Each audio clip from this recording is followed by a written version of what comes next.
नमस्कार विद्यार्थियों।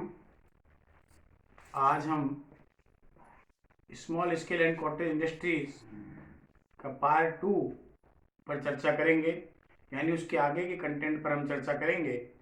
मैंने पूर्व व्याख्यान में आपको small scale and cottage industries के मीनिंग, डेफिनेशन, उसके फीचर्स और उसके प्रॉब्लम्स, यानी जो समस्याएं भारत का लघु एवं कुटीर उद्योग जो है से समस्याओं से जिनसे ग्रसित है, उन पर मैंने चर्चा की थी और इसकी इम्पोर्टेंस पे भी चर्चा की थी कि what are the role of small scale industries in Indian economy, जिसमें मैंने आपको बताया था कि प्रोडक्शन में यानी जीडीपी में इसका क्या योगदान है, एम्प्लॉयमेंट जनरेशन में क्या योगदान है, इन्वेस्टमेंट में इनका क्या योगदान है, जो है रोजगार के सृजन में इनकी क्या भूमिका होती है।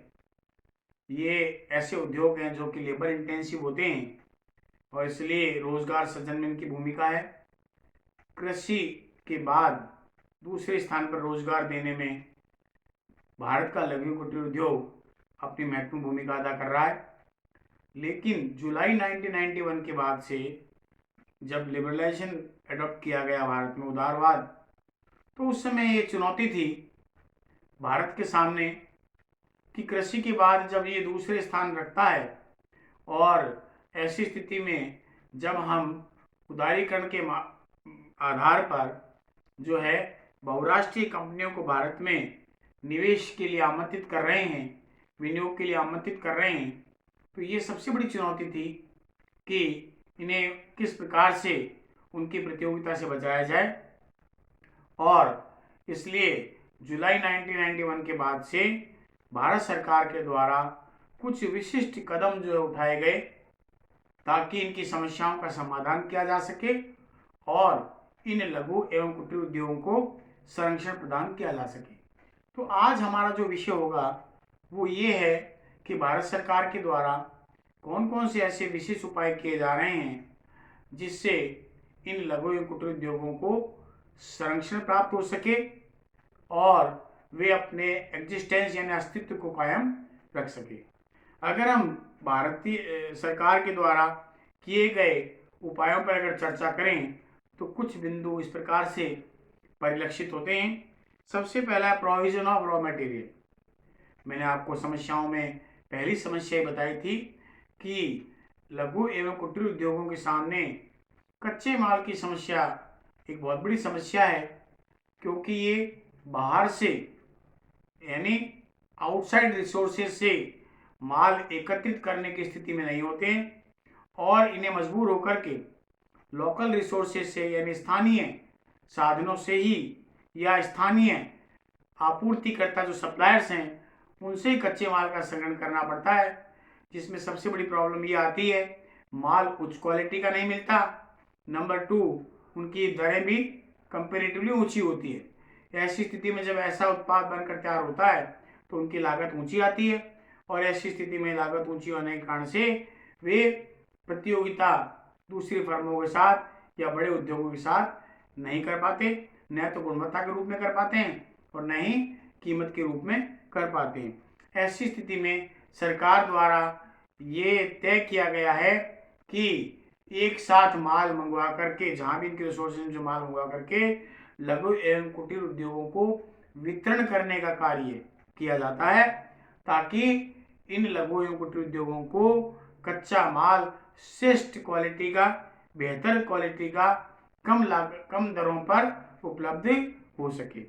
नंबर 2 जो है वो रिजर्वेशन ऑफ प्रोडक्ट। देखिए, जैसा कि आप जानते हैं बड़े उद्योग और बहुराष्ट्रीय जो कंपनियां भारत में उदारवाद के बाद आई है 1991 के बाद, तो ये आवश्यक हो गया था कि इन लघु एवं कुटीर उद्योगों के द्वारा किए जाने वाली जो वस्तुएं हैं, जो उत्पादन की जाने वाली वस्तुएं हैं, उनको रिजर्व कर दिया जाए, यानी वे वस्तुएं केवल और केवल लघु एवं कुटीर उद्योग बना सकते हैं। तो लघु उद्योगों को बढ़ावा देने के लिए भारत सरकार के द्वारा जो है कुछ उत्पादों को जो है आरक्षित सूची में रख दिया गया है। उनका उत्पादन केवल और केवल small scale and cottage industry कर सकते हैं। बड़े उद्योगों को ऐसे उत्पादन करने की अनुमति नहीं है। इससे क्या होता है कि उन्हें संरक्षण प्रदान होता है और उन्हें कंपटीशन या प्रतियोगिता में भी क्या मिलती है, सहायता प्राप्त होती है। नंबर 3 आता है अनुदान, सब्सिडी। देखिए सब्सिडी का मतलब होता है लागत का एक भाग जो सरकार वहन करे, उसे हम अनुदान कहते हैं। Part of the cost which is afford by the government called subsidy. अनेक बार स्थिति ऐसी बनती है कि सरकार जो है लघु एवं कुटीर उद्योग को बढ़ावा देने के लिए अनुदान देती है। ये अनुदान जो है ऋण जो है उसके संदर्भ में अनुदान हो सकता है कि जो ऋण दिया गया उसका अनुदान हो सकता है, या अन्य किसी रूप में उनको जो है वो वस्तुओं को ये कहा जाता है आप बाजार में कम दर पर बेचें और उसका जो लॉस अगर आ रहा है उस लॉस को सरकार कंपेंसेट करती है, उस कॉस्ट को सरकार बियर करती है, उसे अनुदान कहते हैं। तो अनुदान का सहारा देकर भी उनको आर्थिक रूप से संबल बनाने का जो कार्य है वो सरकार के द्वारा किया जा रहा है ताकि लघु एवं कुटीर उद्योगों का विकास किया जा सके। उसके बाद में है कि टैक्स रिलीफ। देखिए जैसा कि पता है करों की समस्या एक बहुत बड़ी समस्या होती है। लघु कुटीर उद्योगों पर अगर करों का बड़ा भार डाल दिया जाए तो उनकी उत्पादित की जाने वाली जो वस्तुएं है उनकी लागत ऊंची हो जाएगी। सरकार इन उद्योगों को जो है लगातार करों में छूट दे रही है। कई बार तो ऐसी स्थिति है जो पिछड़े उद्योगों, पिछड़े क्षेत्रों में अगर वो अपना उत्पादन करेंगे, बैकवर्ड एरियाज में अपनी वो फैक्ट्री लगाएंगे तो उन्हें जो है करों में छूट दी जाती है, उनको करों में रिलीफ दी जाती है, करों की दरों को कम कर दिया जाता है, उत्पादन पर लगने वाला शुल्क जो है वो कम होता है। या कोई एक्सपोर्ट ओरिएंटेड यूनिट है, निर्यात करने वाली जो इकाइयां हैं उनको भी निर्यात करों में छूट दे करके उन्हें बढ़ने का अवसर जो है वो किया जाता है। उसके बाद में preferences of the water supply and electric supply. देखिए ये सबसे बड़ी समस्या लघु कुटीर उद्योग के सामने आती है कि उनको एक तो भूमि आवंटन, वहां पर पानी की व्यवस्था और बिजली की व्यवस्था सुनिश्चित करने के लिए सरकार प्रतिबद्ध रहती है।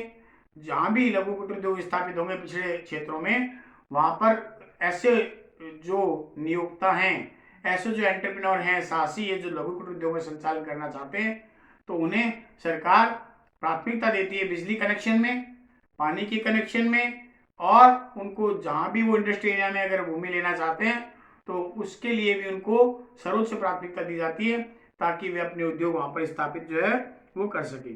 उसके बाद आती है अवार्ड फैसिलिटीज। भारत सरकार के द्वारा, भारत सरकार का जो मंत्रालय है, वाणिज्य मंत्रालय है, वो प्रतिवर्ष क्या करता है, एक इनाम, इसको अवार्ड कहते हैं, पारितोषिक जो है वो कोई भी लघु कुटीर उद्योग इकाई जो है वो अपनी बहुत अच्छी परफॉर्मेंस अगर देती है, उत्पादन में, निर्यातों में बेस्ट परफॉर्मेंस देती है, देश के राष्ट्रीय उत्पाद में अगर उसका बड़ा योगदान है, तो ऐसे उद्योगपतियों को सरकार क्या करती है, पुरस्कार देती है, पुरस्कार वितरण करती है ताकि वे उनको मोटिवेट कर सके।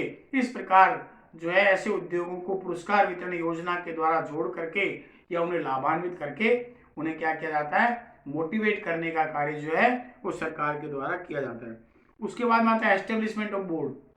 देखिए सरकार के द्वारा अलग अलग बोर्डों का गठन किया गया है, जैसे नारियल बोर्ड अलग बना दिया गया, इलायची बोर्ड अलग बना दिया गया, खादी ग्रामोद्योग बोर्ड अलग से बना दिया गया, है ना। उसी प्रकार से आपके जो रेशम से संबंधित है, रेशम उद्योग है, उससे संबंधित बोर्ड अलग बना दिया गया, मतलब कि काजू बोर्ड अलग बना दिया गया। तो ये बोर्ड किस लिए बनाए गए, ये बोर्ड इसलिए बनाए गए कि पर्टिकुलर कॉमोडिटी के प्रोडक्शन को बढ़ावा देने और उसके निर्यातों को बढ़ावा देने के लिए अलग अलग है। चाय बोर्ड अलग है, कॉफी बोर्ड अलग है, कॉयर बोर्ड यानी अलग है ना। तो इस प्रकार से अलग अलग बोर्ड बनाए गए हैं और इन स्पेसिफिक बोर्ड का काम क्या है, इनके उत्पादों की गुणवत्ता को सुनिश्चित करना, इनके बाजार बनाना, निर्यात वगैरह जो इनको बढ़ावा देने संबंधी कार्य करना। तो ये बोर्ड पर्टिकुलर एक ही जो है कमोडिटी के संदर्भ में इस प्रकार की गतिविधियों में ये एक्सपर्ट होते हैं, निपुण होते हैं, ताकि वे इनके द्वारा उत्पादित माल को बढ़ा सके और इनके द्वारा उत्पादित माल को निर्यात जो किया जा सके। उसके बाद में आता है मेले और प्रदर्शनियों का आयोजन। देखिए बहुत बड़ा एक प्लेटफॉर्म सरकार देती है, प्रतिवर्ष जो है दिल्ली के प्रगति मैदान में भी लगते हैं और भी जगह पर समय समय पर लघु एवं कुटीर उद्योग के लिए मेलों का आयोजन किया जाता है, प्रदर्शनियों का आयोजन किया जाता है, ताकि इनके द्वारा उत्पादित जो उत्पाद हैं, प्रोडक्ट जो हैं, उनको डिस्प्ले किया जा सके। उससे क्या होगा कि प्रोडक्ट जब डिस्प्ले होगा तो आपस में बायर्स और सेलर्स एक दूसरे से कोऑर्डिनेट होंगे, एक दूसरे से मिलेंगे, और ऐसी स्थिति में उनको नए नए बाजारों की जो उपलब्धता होगी, नए नए बाजार उनको उपलब्ध होंगे और वो ज़्यादा मात्रा में अपने माल जो है वो बना सकते हैं। उसके बाद में आता है जो है announcement of the industrial policy. देखिए मैं आपको बता दूं 1991 से पहले कभी भी भारत सरकार के द्वारा लघु एवं कुटीर उद्योगों के लिए एक सेपरेट इंडस्ट्रियल पॉलिसी नहीं बनाई गई, यानी एक अलग से औद्योगिक नीति नहीं बनाई गई। औद्योगिक नीति क्या होती है? वह औद्योगिक नीति वह नीति है जो उद्योगों को बढ़ावा देने के लिए जो है बनाई जाती है, यानी इसके माध्यम से जो है ये सुनिश्चित किया जाता है उस नीति के माध्यम से कौन कौन से उद्योग कहाँ कहाँ स्थापित होंगे, किस प्रकार से होंगे, तो उनके लिए जो नीति बनाई जाती है बढ़ावा देने के लिए, विकास करने के लिए, उसको औद्योगिक नीति कहते हैं। भारत सरकार ने जब उदारवाद लागू किया था जुलाई 1991 में, उस समय आवश्यकता महसूस की गई कि इनको अगर फॉरेन कंपटीशन से बचाना है, बहुराष्ट्रीय कंपनी से बचाना है, इन्हें अपने इनके उत्पादन को संरक्षण प्रदान करना है, इनका विकास करना है, भारतीय अर्थव्यवस्था में इनकी भूमिका को और बढ़ाना है, तो इनकी एक पृथक औद्योगिक नीति होनी चाहिए। और उसी बात को जो है मानते हुए भारत सरकार के द्वारा एक अलग से औद्योगिक नीति बनाई गई। अब जब भी औद्योगिक नीति की घोषणा होती है, लघु एवं कुटीर उद्योगों के लिए एक पृथक से औद्योगिक नीति बनाई जाती है ताकि इन्हें विशिष्ट प्रकार की सुविधाएं इन औद्योगिक नीतियों के माध्यम से प्रदान की जा सके। उसके बाद में आता है इंक्रीज इन इन्वेस्टमेंट कैपिटल। देखिए लगातार देखा गया कि जैसे जैसे समय बीतता गया और समय की मांग को देखते हुए पूर्व में जहां पर इनकी सीमाएं 2 लाख रुपए, 5 लाख रुपए और 10 लाख या 15 लाख रुपए हुआ करती थी, उसे अब बढ़ाकर 5 करोड़ रुपए और 25 करोड़ रुपए इस प्रकार से कर दी गई है। क्यों किया गया? ये महसूस किया गया कि लघु कुटीर उद्योग अपने उत्पादन का विकास करना चाहते हैं और वो तब तक नहीं हो पाएगा जब तक इनकी विनियोजित पूंजी की सीमा को न बढ़ाया जाए। इसलिए भारत सरकार द्वारा इन उद्योगों के विकास को बढ़ावा देने के लिए, इनकी उत्पादन क्षमता को बढ़ाने के लिए इन्होंने क्या किया कि इनकी जो निवेश की पूंजी की अधिकतम जो सीमा है उसको बढ़ाया गया है ताकि वे ज़्यादा से ज़्यादा मात्रा में जो अपना वो माल बना सके। उसके बाद आता प्रोविजन ऑफ एक्सपोर्ट, यानी निर्यात संबंधी व्यवस्था करना। देखिए इन लघु कुटीर उद्योगों में कुछ उद्योग ऐसे हैं या कुछ एक्सपोर्ट ओरिएंटेड यूनिट्स होती है, यानी निर्यातोन्मुख इकाइयाँ, यानी वे इकाइयाँ जो 100% अपने उत्पाद को भारत के बाहर निर्यात करती है। सरकार उनके लिए विशिष्ट व्यवस्थाएं करती है, जैसे उनके लिए करों में छूट दे देना, 2-3 साल उनसे कोई कर नहीं ली जाएगी, है ना, उनको कच्चा माल वगैरह उपलब्ध करवाना, और इसके लिए अलग अलग जो है एक्सपोर्ट प्रमोशन जोन भी स्थापित किए गए हैं, निर्यात संवर्धन पार्क भी स्थापित किए गए, एक्सपोर्ट प्रमोशन पार्क बनाए गए हैं। इससे क्या होगा कि जो लघु कुटीर उद्योग के जो एंटरप्रेन्योर हैं, जो साहसी है, उन्हें एक ही छत के नीचे सभी प्रकार की सुविधा उपलब्ध हो जाती है, जैसे एक्सपोर्टर कौन होगा, इंपोर्टर कौन है, माल कहाँ से आएगा, कौन उसके कच्चे माल का आपूर्ति करता होगा, ये सभी प्रकार की जो बातें हैं वो इनके द्वारा कर दी जाती है। यानी निर्यातों को बढ़ाने के लिए जो है वो सरकार लगातार क्या कर रही है, उसको बढ़ावा दे रही है। इस प्रकार से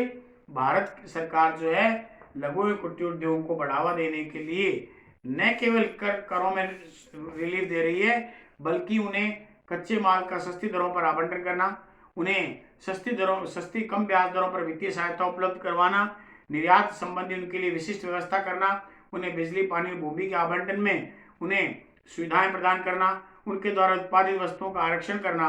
इस प्रकार से कुछ विशिष्ट कार्य करके भारत सरकार लघु एवं कुटीर उद्योग को जो है लगातार विकसित करने का प्रयास कर रही है। धन्यवाद।